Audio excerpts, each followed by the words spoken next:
Esta es la historia de una isla francesa donde nunca habitaron franceses. Una isla donde nacieron y murieron mexicanos. Una isla reclamada por un emperador, donde Porfirio Díaz construyó un faro y que Franklin Roosevelt ordenó invadir. Un lugar donde el guardafaro se proclamó rey de Clipperton y cuya posesión se disputaron Francia y México durante 22 años.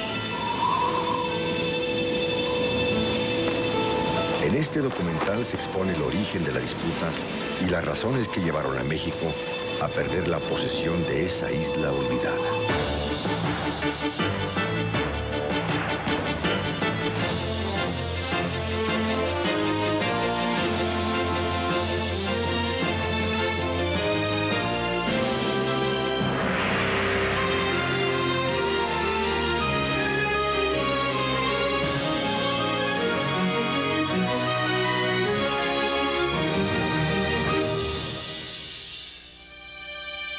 La isla Clipperton fue descubierta por el explorador español Álvaro de Saavedra en 1527 a unos 1.200 kilómetros al suroeste de Acapulco. A lo largo del tiempo, la avistaron otros navegantes que le dieron diversos nombres, entre ellos Isla de la Pasión y Médanos. En 1576, las naos españolas abrieron la ruta comercial entre Acapulco y Manila, y la isla fue bien conocida en el derrotero al lejano oriente. Atraídos por los ricos galeones españoles, los piratas y bucaneros se aventuraron en el Océano Pacífico. Uno de ellos, John Clipperton, capitán inglés cuyo pabellón era un jabalí rojo, redescubrió la isla en 1705. Desde entonces, ese diminuto punto en los mapas se conoce como Clipperton. Clipperton, perteneciente a Francia, reclamada por México y bautizada con el nombre de un pirata inglés, es un remoto atolón deshabitado con una playa que va de 50 a 400 metros de ancho y una circunferencia de 11 kilómetros.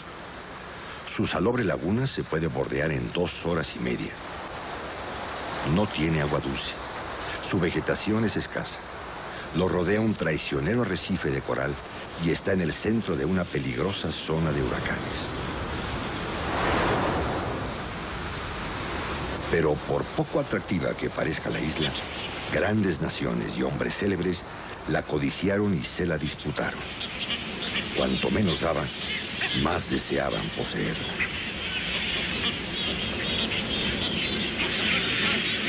Los restos de 21 metros de altura de un antiguo volcán, la Gran Roca de Clipperton, dominan toda la vista desde ese extraño atolón, que recóndito e imponente ha servido al hombre como refugio y guía. Hace casi 100 años, México construyó un faro en su cima, una llama simbólica que se extinguió hace mucho tiempo.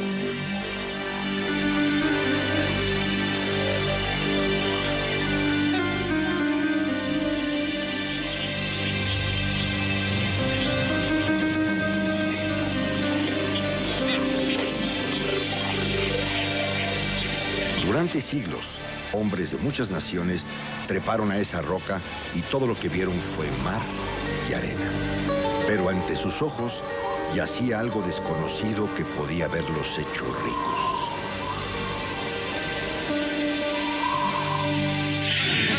Durante los primeros 3 siglos después de su descubrimiento, la historia ignoró a Clipperton. A nadie le interesaba ocupar esa isla apartada y estéril. Pero a mediados del siglo XIX, todo cambió.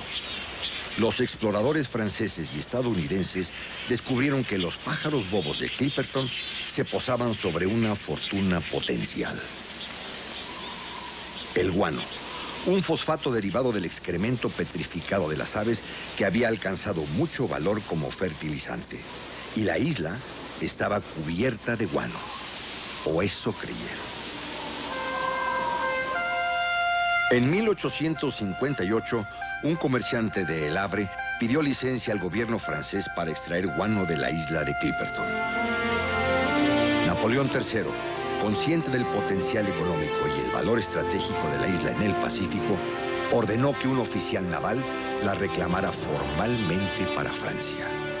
Ahora, entrando al tema de cómo tomaron posesión de ella, pues es francamente regocijante, porque resulta que un teniente de la Marina francesa se subió a un barco mercante, no a un barco de guerra francés, sino a un barco mercante, viajó con el barco y cuando llegaron a Clipperton, entonces sacó un papel, escribió que tomaba posesión como si estuviera en el siglo XV, en el descubrimiento de América, y tomó nota de que ahí había una isla.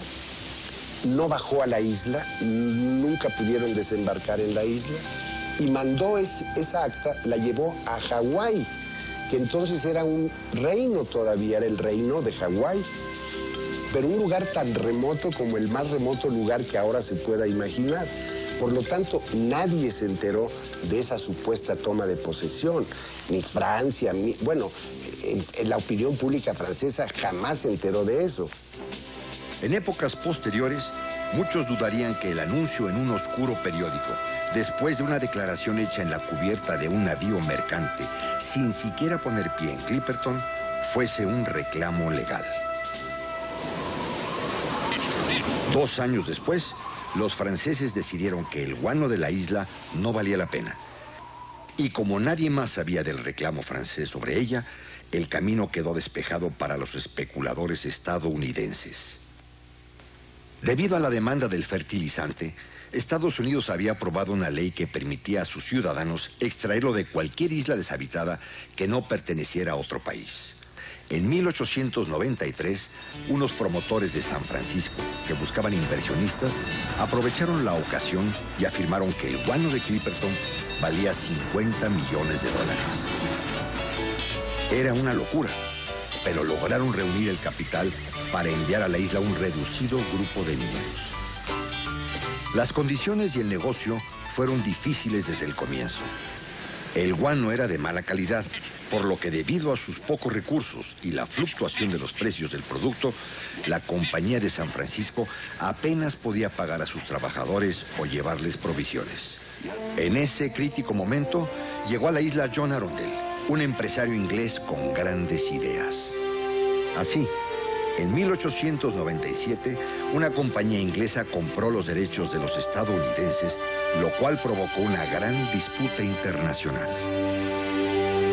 Creyendo que Clipperton valía una inmensa fortuna, la prensa estadounidense levantó una oleada de protestas, afirmando que los ingleses buscaban apoderarse de una isla de su país. ¿Por qué no intervino el gobierno de Estados Unidos? Yo creo que se les pasó. De tantos asuntos que tenían, el asunto era tan pequeño probablemente para ellos, que el Departamento de Estado nunca puso demasiada atención en el asunto. Pero cuando Francia se enteró, envió a Clipperton el crucero Duguay-Trouin e informó a los gobiernos inglés, estadounidense y mexicano de su reclamo sobre la isla. Porfirio Díaz lo rechazó. Notificó a Francia que Clipperton había sido posesión española durante siglos y México la había heredado al obtener su independencia en 1821. Mientras, en el Hotel Sands de la Ciudad de México, Ignacio Mariscal, secretario de Relaciones Exteriores, llegaba a un acuerdo con Lord Stanmore, presidente de la Pacific Island Company, para dar a este el derecho de extracción del guano de la isla durante 20 años. En 1906, Porfirio Díaz tomó medidas para proteger los derechos de México sobre la isla. Ordenó al ejército mexicano ocuparla y erigir en la cima de la roca un faro con una lámpara de aceite de 10,000 bujías.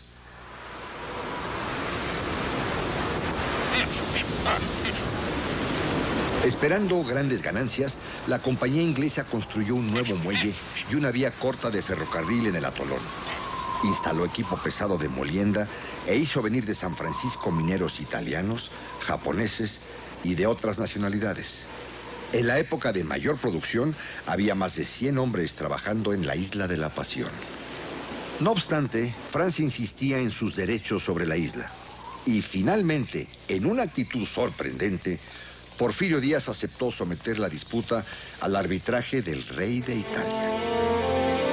Todos confiaban en que el reclamo mexicano saldría adelante, pues Clipperton siempre había sido considerada parte del imperio español en Nueva España. Pero la duda que aún persiste hoy en día es: ¿por qué aceptó Porfirio Díaz el arbitraje si ya había ocupado Clipperton? En 1910 se viene la revolución y está ya cayéndose el régimen. Estaba a semanas de irse en mayo de 1911 Porfirio Díaz fuera del país, cuando entonces decide hacer el canje de ratificaciones que amarraba y comprometía no a su gobierno, sino al país en su conjunto con los resultados del arbitraje. Y claro, Porfirio Díaz va como exiliado, ¿a dónde? A Francia. Puede pensarse que Limantour, sobre todo, que era un personaje sumamente influyente y poderoso cerca de Porfirio Díaz, su secretario de Hacienda, puede pensarse que Limantour le haya recomendado arreglar ese asunto que estaba pendiente con Francia, porque ya se iba a ir él, Porfirio Díaz, exiliado a Francia precisamente, donde tuvo, por cierto, todas las consideraciones que yo digo se merecía en relación con este asunto de Clipperton. Fue una conducta patriota y fue una conducta correcta, pero digamos que al cuarto para las 12, como decimos, le flaqueó la mano y puso en duda, puso en riesgo la soberanía de México sobre la isla y finalmente se perdió.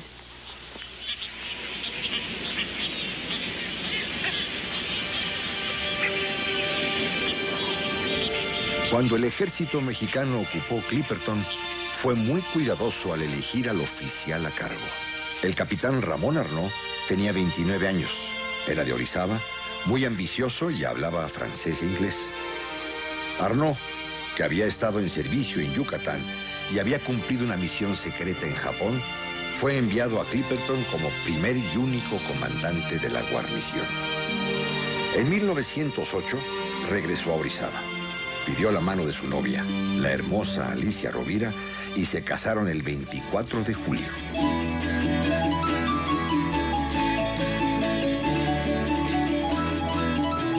La recepción fue en el Gran Hotel de France. El futuro parecía promisorio. Un galante capitán, una desposada joven y bella, y un romántico puesto en una isla del Pacífico donde Alicia sería la consorte del gobernador.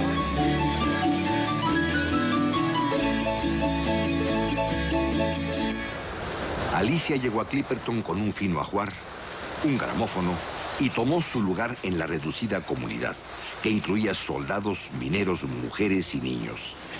Pero poco después, sus sueños de felicidad comenzaron a desvanecerse como un espejismo. A menos de 2 años de su llegada, la Pacific Island Company cesó sus operaciones en la isla. Incapaz de encontrar mercado para el guano de baja calidad de Clipperton, solo acertó a apilarlo durante años. Al caer los precios internacionales, decidió cortar por lo sano y se retiró en 1910, dejando tras sí montones de guano y equipo de minería de desecho.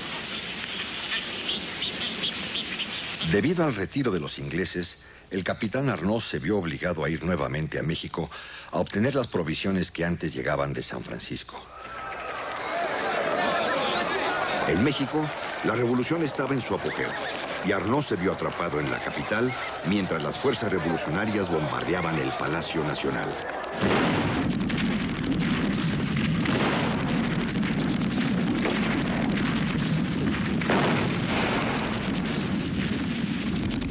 El capitán estaba en una situación difícil.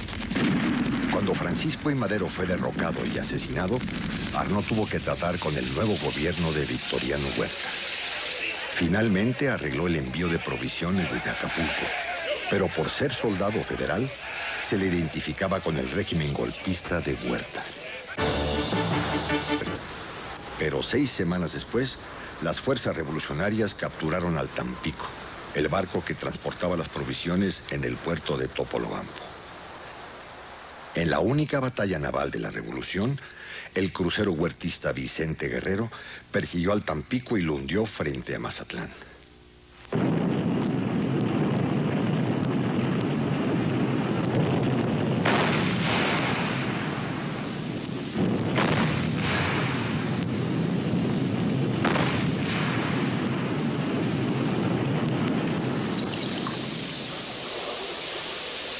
Por primera vez hubo escasez de alimentos en Clipperton.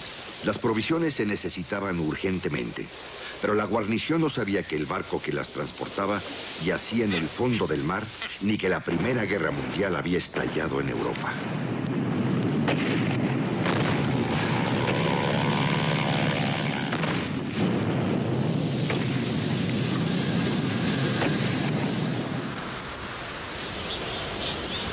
El 28 de febrero de 1914, la Nokomis, una goleta estadounidense, encalló en el arrecife. Dado que el barco de provisiones podría no llegar nunca, 3 marinos decidieron remar los 1.200 kilómetros hasta Acapulco en busca de ayuda. Fue una hazaña, pero a nadie en México le interesaba ayudar a la guarnición huertista de Clipperton. Sin embargo, cuando la Armada estadounidense supo del naufragio de la Nokomis, envió un crucero a rescatar a los supervivientes. El barco estadounidense Cleveland llegó a Clipperton 3 días después, rescató a los 19 supervivientes y ofreció a la guarnición mexicana llevarla hasta Acapulco. En una decisión funesta, el capitán Arnaud rehusó partir sin órdenes oficiales de México. No se sabe por qué no envió al menos a las mujeres y los niños en el Cleveland, pero por lo que haya sido, tenía provisiones para más de 5 meses y creyó su deber permanecer en Clipperton. Cuando el Cleveland zarpó, dejó tras sí 14 hombres, 6 mujeres y 6 niños. Era el último barco que habrían de ver en más de 3 años. El rechazo de Arnaud a abandonar su puesto preparó el escenario para 3 años de hambre y muerte.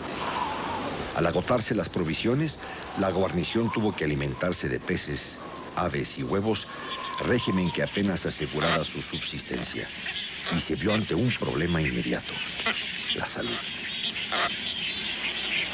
El atolón tenía 6 palmas maduras que entre todas daban apenas 3 cocos por semana, lo cual no representaba suficiente vitamina C para sostener a una comunidad de 26 personas. Antes de un año, la gente empezó a enfermar y morir de escorbuto y desnutrición. En 1915, sepultaron a 15 personas en las suaves arenas del sur de la laguna.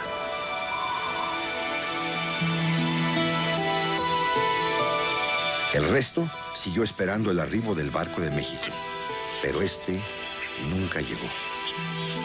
Como los cocos estaban reservados para las mujeres y los niños, el capitán Arnaud y los demás hombres comenzaron a desesperarse y a delirar. Sabían que todos estaban condenados si no llegaba ayuda pronto. Un día de septiembre, 15 meses después de la partida del Cleveland, se escucharon unos gritos: ¡Un barco! ¡Un barco! El capitán Arnaud creía haber visto uno. Corrió por la playa y ordenó a los hombres, excepto al farero, que lanzaran un bote al agua para ir con ellos hasta el barco que había visto. Los hombres abordaron el bote, pero las olas lo volcaron. Según diversos relatos, todos se ahogaron o fueron devorados por tiburones. El capitán Arnaud murió en su puesto, abandonado y olvidado por las autoridades gubernamentales de México.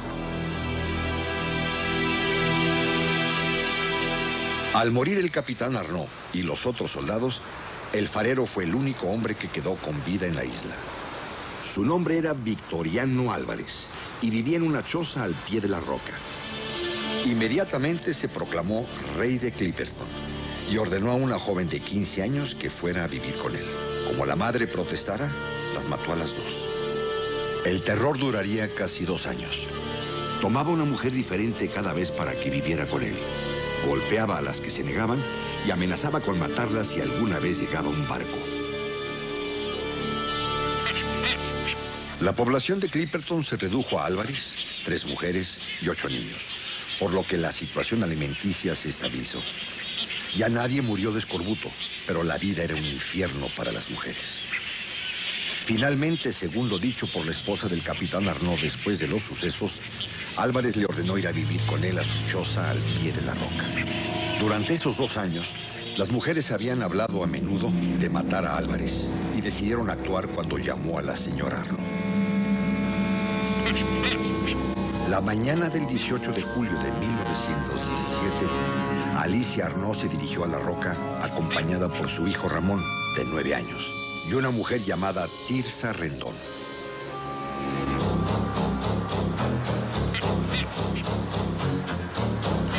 Cuando llegaron a la roca, Álvarez estaba afuera asando un ave y los invitó a entrar.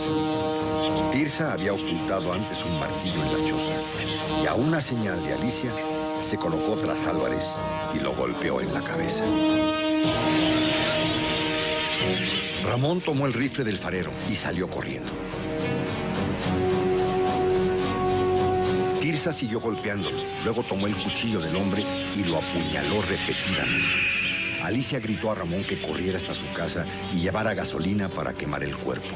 El niño corrió al caserío, pero al mirar hacia el noreste, a través de la laguna, vio un barco. Era el crucero estadounidense Yorktown, que vigilaba la isla en busca de indicios de submarinos alemanes. Los estadounidenses vieron a las mujeres y los niños que les hacían señas desde la playa y los llevaron a bordo con sus escasas pertenencias. Mientras, el teniente Kerr, segundo de a bordo, fue a la roca a inspeccionar el faro. Al mirar dentro de la choza, se sorprendió al descubrir el cuerpo del farero terriblemente desfigurado por las puñaladas y ya medio devorado por los cangrejos.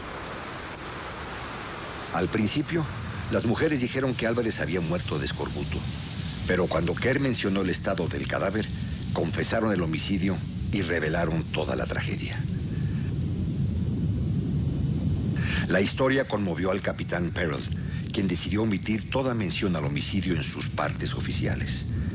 Pensó que los supervivientes ya habían sufrido suficientes infortunios y él y la tripulación del Yorktown hicieron lo posible para ayudarlos e instalarlos cómodamente. 3 días después, el Yorktown atracó en Salina Cruz, donde aguardaba el padre de Alicia Arnaud para recibir a su hija, a las otras mujeres y a los niños. Esa noche, el presidente municipal ofreció una recepción a los estadounidenses como prueba de gratitud por haber rescatado a los supervivientes de Clipperton. Y ese mismo día, el capitán Perrell escribió a su esposa una carta en la que describió la escena. Jennifer Holgate, su bisnieta, lee la carta. A letter written from my great-grandfather to my great-grandmother on Saturday, July 21st, 1917.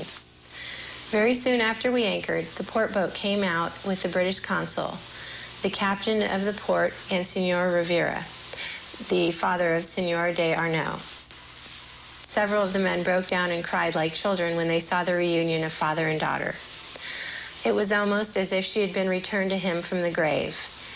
He had written letter after letter to the Mexican government inquiring as to her fate, and had always received the same reply, that all the colonists had perished.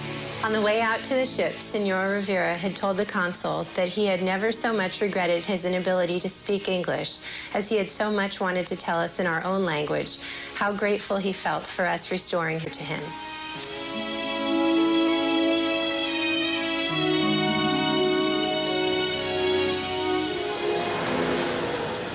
A su regreso a México, Alicia Arnaud no cejó en sus osados esfuerzos por lograr justicia para sí misma y para las demás víctimas de la tragedia de Clipperton.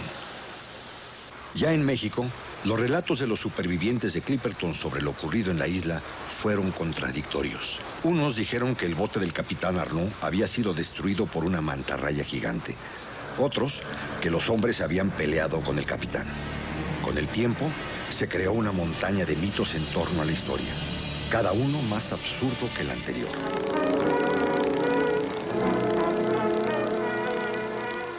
El Indio Fernández hizo una película con Pedro Armendáriz como protagonista.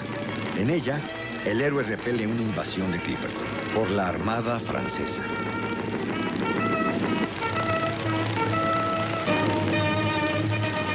tuyo y lo mío lo arreglamos después, cuando quieras. Ya te dije que después. Ahora vamos a ver cómo nos toca. Ametralladoras contra barcos de guerra. ¿Pero quién dijo miedo?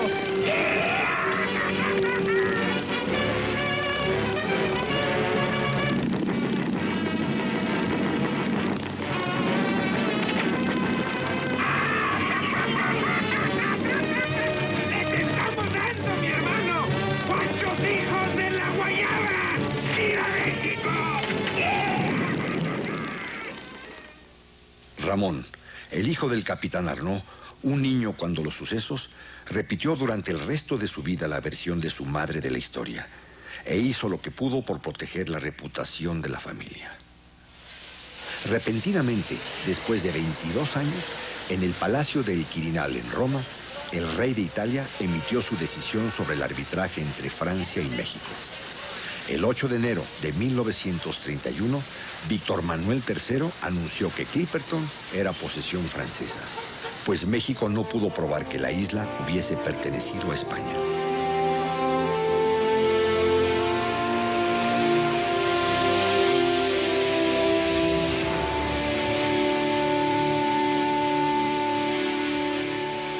El resultado dejó asombrados a los mexicanos.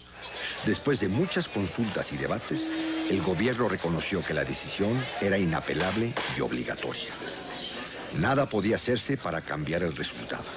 En 1932, finalmente, el Congreso reformó la Constitución y ratificó el arbitraje. Cuando México aceptó la participación del rey de Italia como mediador en la disputa con Francia, fue por su prestigio y reputación como árbitro internacional.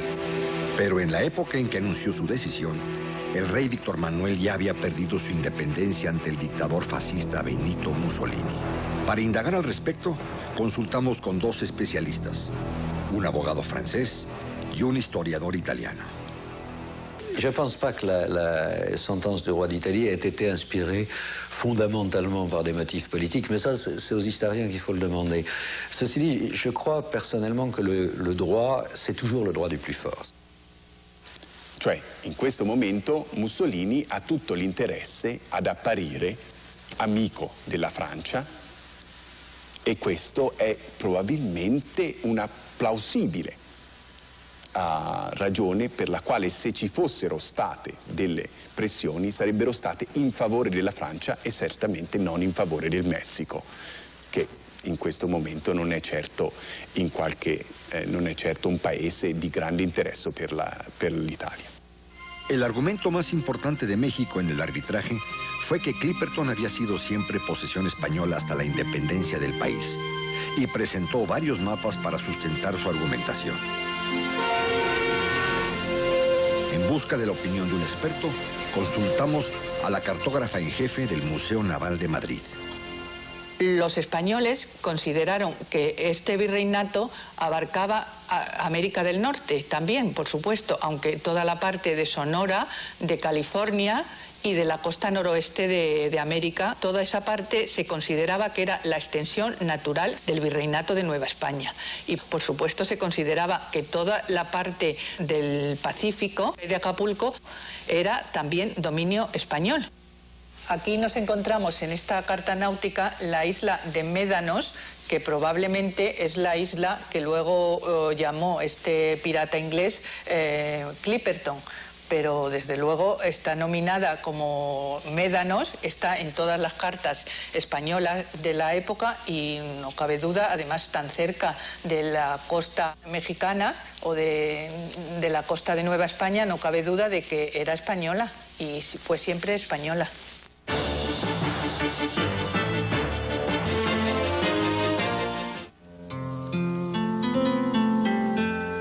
En su arbitraje, el rey de Italia explicó que los mapas presentados no probaban la posesión española de Clipperton. Sin embargo, las pruebas ahora disponibles contradicen totalmente ese argumento.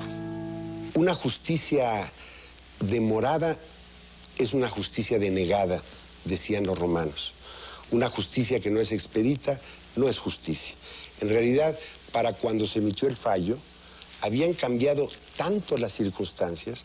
Había pasado la Revolución Mexicana, había pasado la Primera Guerra Mundial, Si vous voulez, comme professeur, je pense que c'est une sentence qui est bizarre, c'est-à-dire qu'elle n'est pas très motivée, elle est pas très motivée, mais elle est motivée, comme le sont beaucoup de sentences de l'époque, sur des problèmes secondaires qui n'intéressaient pas beaucoup les gens.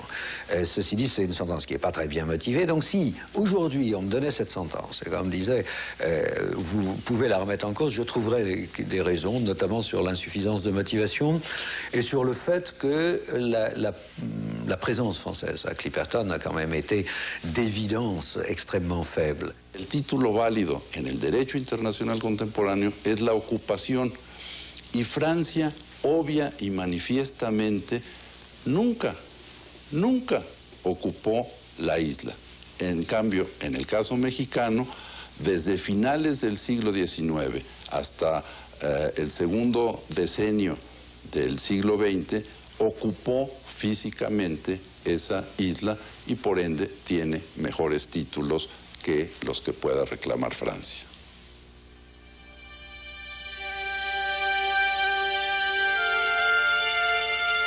El arbitraje confirmó que Clipperton era propiedad de Francia, aun cuando nunca la ocupó, y una vez que ganó la posesión de la isla, la abandonó por completo. No había niños ni soldados, ni nadie se preocupaba por encender el faro de la roca. Pero en el decenio de 1940, todo cambió. Cuando estalló la Segunda Guerra Mundial, Francia e Inglaterra estaban muy ocupadas en sobrevivir para preocuparse por un insignificante atolón. Sin embargo, cuando Estados Unidos entró en la guerra, el presidente mostró un interés muy personal en la isla. Había ido a pescar 2 veces a Clipperton con mucho éxito, a juzgar por estas fotografías. Roosevelt creía que Clipperton sería una excelente base aérea durante la guerra en el Pacífico.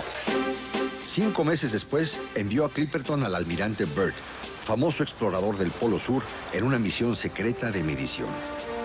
Byrd se encargó personalmente de la operación e inspeccionó cada rincón de la isla, de la laguna al faro. El objetivo era diseñar una base aérea con 3 pistas e infraestructura para hidroplanos. En su informe, Byrd sugirió abrir un pasaje en el borde del atolón y dragar la laguna para que atracaran barcos de provisiones y buques cisterna. No sería fácil, pero estaba seguro de que se podría hacer en 3 años a un costo de $22 millones a precios de ese año. Cuando el general de Gaulle se enteró, ordenó al embajador francés en México despachar a alguien a Clipperton a ver qué estaba ocurriendo. El duque de Caramán, joven agregado diplomático en la Ciudad de México, recuerda lo que pasó después.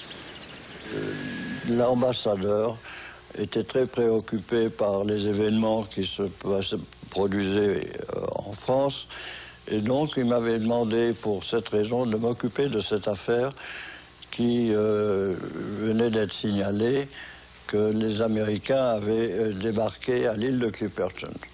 Ce n'est que quand je suis retourné à l'ambassade, j'ai parlé avec M.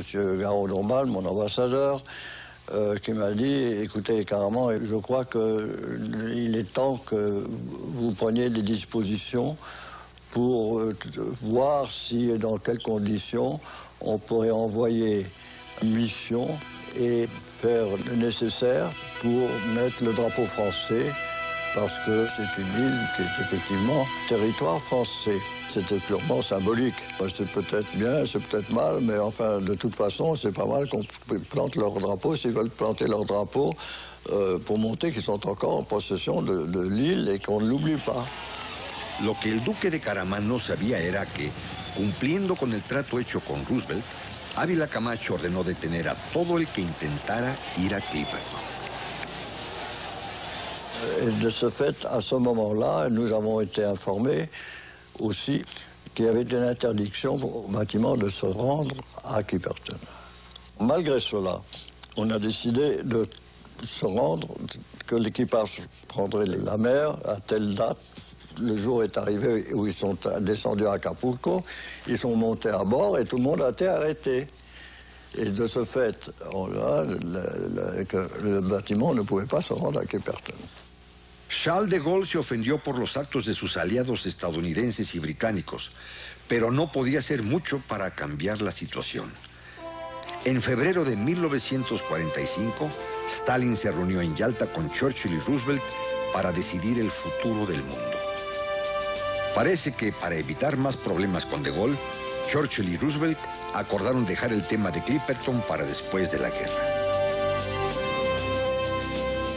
Por desgracia, Roosevelt murió 2 meses después y en julio la Marina estadounidense evacuó Clipperton, abandonando tras ellos toneladas de equipo y municiones.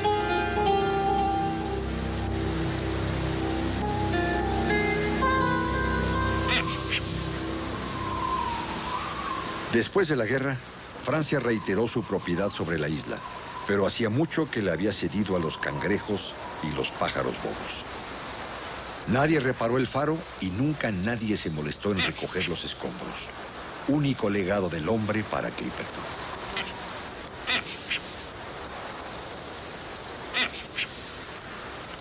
Hace casi 500 años, Álvaro de Saavedra avistó por primera vez el atolón y lo bautizó como Isla Médanos. Durante los últimos 72 años ha sido posesión francesa, pero aún hay quienes lo creen injusto. La Isla de la Pasión es una herida no cicatrizada en el alma de los mexicanos. Es un episodio de nuestra vida nacional que todavía no concluye. Es un ejemplo de patriotismo por los mexicanos que murieron en esa isla, mexicanos y mexicanas y niños, por salvar un pedazo de roca en medio del océano. En México estamos convencidos de que el arbitraje fue malo, fue interesado, fue sesgado. Pero ahí está el arbitraje. La pregunta que nos hacemos es, ¿cómo revertir esta decisión tan injusta en contra de México? Si le Mexique se réveille maintenant, je crois que la seule chose qu'il puisse faire, c'est essayer d'obtenir un accord de la France. Mais je crois vraiment que sur le plan strictement juridique, il ne peut pas espérer sérieusement récupérer Clipperton par des moyens juridiques. Yo lo que creo es que una injusticia no puede ser eterna. Nos resulta muy claro a todos que ahí hay una injusticia y que el árbitro actuó maliciosamente. Yo creo que la negociación es el único camino. On peut toujours refaire un nouvel arbitrage si la France en était d'accord. Pourquoi pas? En disant, mais on considère que compte tenu des faits nouveaux, il faut le rejuger. Ça pourrait être une bonne idée, ça pourrait peut-être permettre aux deux pays de se mettre d'accord sans trop de frais. Después de examinar todas esas sugerencias, la pregunta es, ¿qué valor tiene hoy Clipperton para Francia? Et la France ne voudra pas pour des raisons, je présume, pour des raisons d'intérêt économique, pas du tout stratégique, ça n'a aucune importance, Clipperton maintenant, mais d'intérêt économique parce qu'on a autour une mer territoriale ou économique qui intéresse potentiellement les Français. Entonces, es simplemente una situación de prestigio. El prestigio cuenta mucho en la mentalidad francesa. El orgullo nacional, y lo entiendo porque nosotros somos igual, pero ahora tendríamos que encontrar una fórmula civilizada y amistosa entre Francia y México, pues para a lo mejor regir conjuntamente la isla. Ils ne peuvent que se mettre d'accord, et par accord ils peuvent faire tout ce qu'ils veulent, y compris la France renoncer à Clipperton. Siempre hemos sido espléndidos amigos de Francia y le tenemos cariño enorme. De allá nos vienen instituciones, ideas, modas, gustos. Nos gusta mucho Francia, pero no nos gusta que esté en Clipperton. Solo el tiempo dirá si Clipperton será devuelta o no a México. Algunos sugieren una administración conjunta con Francia o una zona internacional como la Antártica. En todo caso, hay que preservar y proteger la naturaleza. El destino de la Isla de la Pasión no era ser hogar del hombre. Pero si se presta atención en una tarde tranquila, aún es posible oír las lejanas voces de los hombres, mujeres y niños que vivieron y murieron ahí. Y en la ciudad de Orizaba aún se recuerda y honra su sacrificio.